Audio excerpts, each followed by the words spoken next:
చిరుధాన్యాల కుకీలు, లడ్డు బూందీ తయారీ విభాగాన్ని ఏర్పాటు చేయడంపై మా గైడ్కు స్వాగతం. ఈ వీడియోలో అవసరమైన ప్రారంభ పెట్టుబడిని 2 వర్గాలుగా విభజిస్తాము. స్థిర మూలధనం మరియు పని మూలధనం.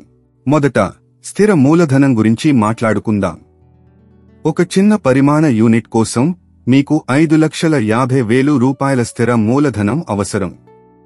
ఒక మధ్య తరహా యూనిట్ కోసం మీకు 9,50,000 రూపాయల స్థిర మూలధనం అవసరం. ఇందులో భవనం, యంత్రాలు, పరికరాలు వంటి దీర్ఘకాలిక ఆస్తులలో పెట్టుబడి ఉంటుంది. అవసరమైన మరమ్మతులు, అంతర్గత పని మరియు ఫర్నిచర్తో పూర్తి చేసిన భవనం లేదా షెడ్ను ఏర్పాటు చేయడం గురించి మేము మాట్లాడుతున్నాము. గుర్తుంచుకోండి, మేము ఇప్పటికే మునుపటి వీడియోలో యంత్రాలు మరియు పరికరాల గురించి చర్చించాము. బీమా, లైసెన్సులు మరియు అనుమతులు వంటి ఖర్చులు కూడా స్థిర మూలధనంలో చేర్చబడతాయి. తరువాత మనకు వర్కింగ్ క్యాపిటల్ ఉంది. ఇది మీ రోజువారీ కార్యకలాపాలకు చాలా అవసరం. ఇది చేతిలో ఉన్న నగదు, సుమారు 15 రోజుల జాబితా మరియు 2 వారాల వరకు రాబడులను కవర్ చేస్తుంది. ఒక చిన్న పరిమాణ యూనిట్ కోసం మీకు 2,50,000 రూపాయల పని మూలధనం అవసరం. ఒక మధ్య తరహా యూనిట్ కోసం మీకు 4,00,000 రూపాయల పని మూలధనం అవసరం.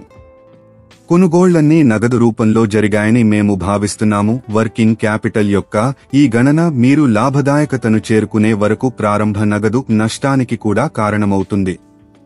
మా రాబోయే వీడియో కోసం వేచి ఉండండి.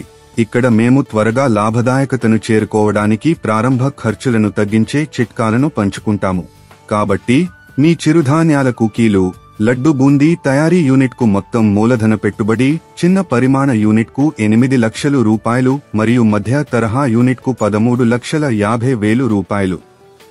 చిన్న తరహా కర్మాగారం రోజుకు 70 కిలోల సామర్థ్యాన్ని కలిగి ఉండగా మధ్య తరహా కర్మాగారం రోజుకు 140 కిలోల సామర్థ్యాన్ని కలిగి ఉంటుంది.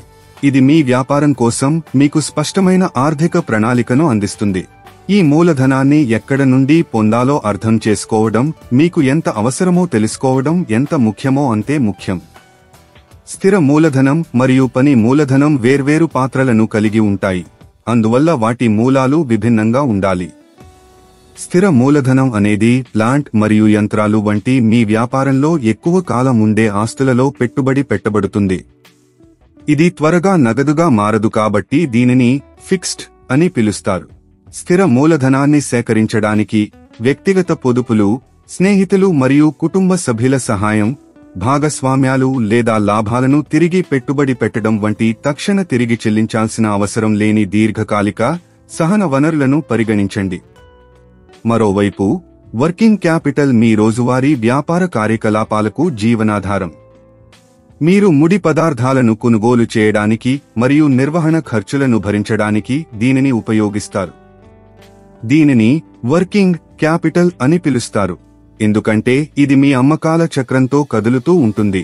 ఇది 1 వారం నుండి 3 నెలల వరకు ఉంటుంది. దీనికి తగిన వనరులు స్వల్పకాలికం నుండి మధ్యకాలికం కావచ్చు, బహుశా స్థిర చెల్లింపులను కలిగి ఉండవచ్చు. ఎంపికలలో కమ్యూనిటీ సంస్థ రుణాలు లేదా తక్కువ వడ్డీ రేట్లతో బ్యాంకుల నుండి ఓవర్ డ్రాఫ్ట్ మరియు నగదు క్రెడిట్ సౌకర్యాలు ఉన్నాయి. ఈ ఆర్థిక ప్రణాళిక వ్యూహంతో మీరు విజయవంతమైన చిరుధాన్యాల కుకీలు, లడ్డు తయారీ విభాగాన్ని స్థాపించే మార్గంలో ఉన్నారు.